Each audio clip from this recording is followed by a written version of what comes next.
ముఖ్యమంత్రి గారు చెప్పేటువంటి 3 ముచ్చటైన మాటలు విజ్ఞానం, వినయం, విజన్. ఈ 3 ఉన్నటువంటి దార్శనికుడు గౌరవనీయ డాక్టర్ చంద్రశేఖర్ పెమ్మసాని వారు, honourable minister for state rural development and communications వారు మాట్లాడతారు.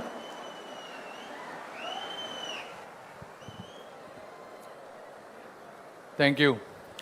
పేదవాడికి అభివృద్ధిని పరిచయం చేసి 25 ఏళ్ల భవిష్యత్తును ముందే రచించిన రథసారథి మన ప్రియతమ ముఖ్యమంత్రి శ్రీ నారా చంద్రబాబు నాయుడు గారికి, జనం మెచ్చిన మామ, మా స్ఫూర్తి అయినటువంటి కేంద్ర మంత్రి శ్రీ శివరాజ్ సింగ్ చౌహాన్ గారికి, వేదికను అలంకరించినటువంటి కూటమి నాయకులకు, వేదిక ముందున్నటువంటి కూటమి కార్యకర్తలకు, గుంటూరు ప్రాంత ప్రజలకు, పాత్రికేయులకు అందరికీ హృదయపూర్వక నమస్కారాలు.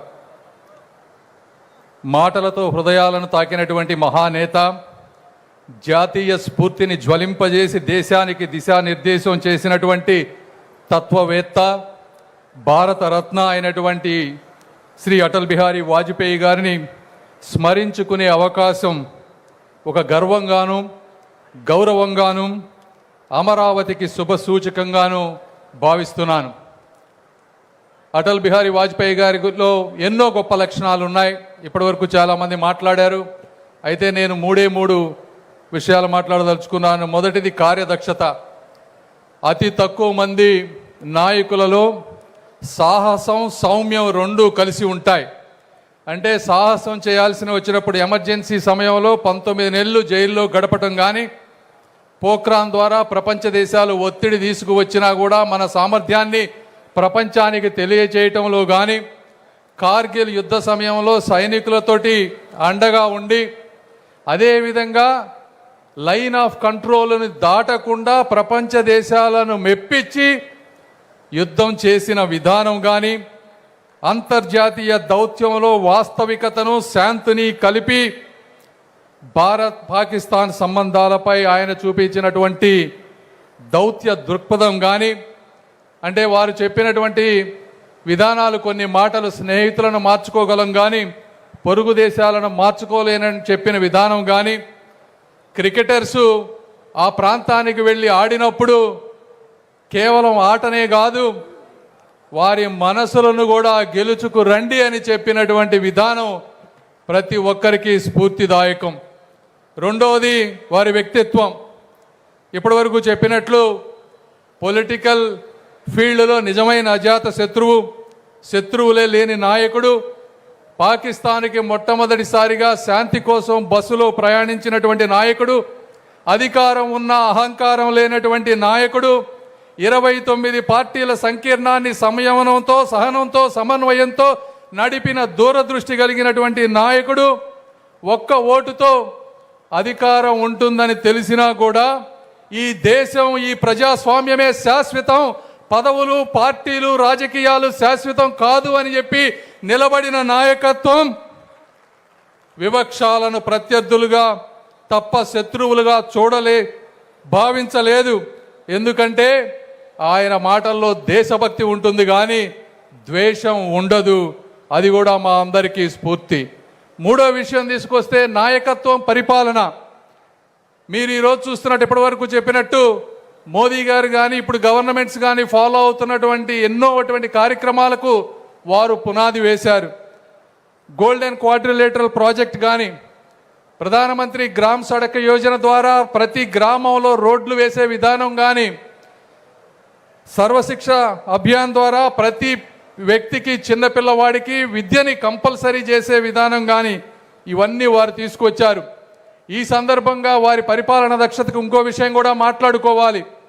వారు ఆ రోజుల్లో ప్రధానమంత్రిగా ఉన్నప్పటికీ కూడా దేశంలో తెలివైన వారు ఎవరున్నారు, ఈ సమాజం పట్ల ముందు చూపుతో ఎవరున్నారని గ్రహించినప్పుడు ఆ రోజు వారికి కనపడినటువంటి వ్యక్తి గౌరవ ముఖ్యమంత్రి నారా చంద్రబాబు నాయుడు గారు.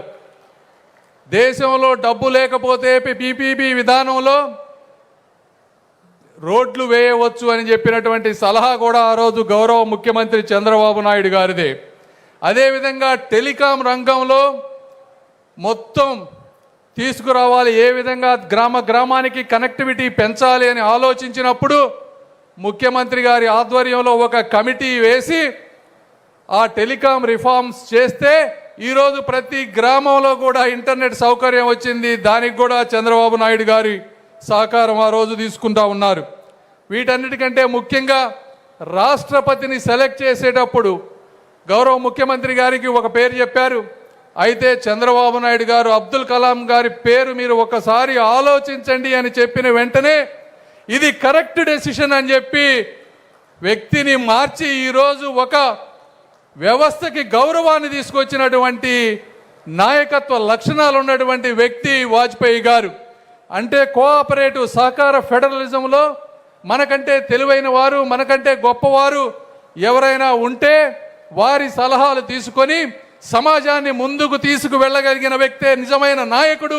అలాంటి వ్యక్తి వాజ్పేయి గారు అని మీ అందరికీ నేను తెలియజేస్తా ఉన్నా. ఈ విధంగా ఆఖరిగా వాజ్పేయి గారు మన దేశ సంస్కృతికి సంస్కారానికి ఒక చెరుగని చిరునామా. మన యువత ఈ విగ్రహాలను చూసినప్పుడు మనం అందరం గుర్తుపెట్టుకోవాల్సింది పదవులు ఉన్నా లేకున్నా మన అంతిమ లక్ష్యం మాత్రం ప్రజాసేవ మాత్రమే. శక్తి ఉన్నప్పటికీ శాంతిని కోరటమే నిజమైన పరాక్రమం. సిద్ధాంతాల్లో విధానాల్లో స్థిరత్వం, దృఢత్వం, మాటల్లో మాధుర్యం, హృదయంలో ధైర్యం, దేశభక్తి ఉంటే అందరి మనసులు గెలవవచ్చు అని చూపించినటువంటి వ్యక్తి వాజ్పేయి గారు. అవన్నీ మాకు గుర్తుంటాయి. ఈ విధంగా ఉంటేనే చరిత్రలో నిలబడిపోతారు తప్పించి స్వార్థ ప్రయోజనాలతో ఎవరు చరిత్రలో ప్రజల గుండెల్లో ఉండలేరు. వివక్షంలో ఉన్నా కూడా దేశ హితాన్ని ముందుంచినటువంటి నిజమైన దేశభక్తుడు అయినటువంటి వాజ్పేయి గారి జయంతిని ఈ విధంగా సుపరిపాలనా దినోత్సవంగా జరుపుకోవటం ఆయనకి తగినటువంటి నివాళి అని నేను మనస్ఫూర్తిగా భావిస్తూ ఈ అవకాశం ఇచ్చిన మీ అందరికీ కూడా మనస్ఫూర్తిగా ధన్యవాదాలు తెలుపుకుంటూ సెలవు తీసుకుంటున్నాను. జై హింద్, వందే భారత్.